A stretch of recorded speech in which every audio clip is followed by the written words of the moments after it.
In ein paar Monaten später hat man uns verschickt, zusammen mit der Sache an der Reden von Stott, in Sibir.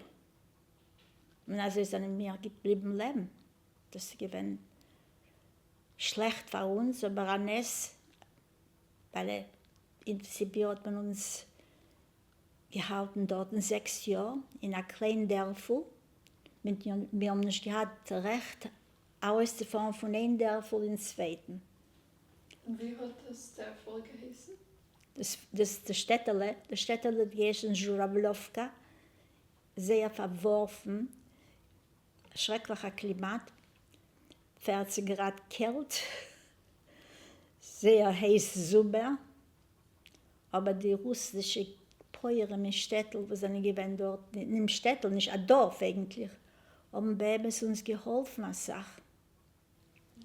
Ich bin gegangen in die Schule, sie gewesen in der Schule.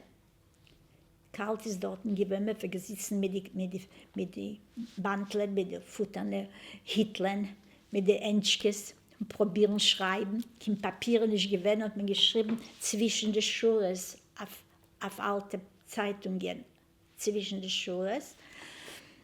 Kein Tinte nicht gewesen, hat man gemacht Tinte von Sadze. Und fängt das rein zu mischen mit Wasser und mit dem hat man geschrieben.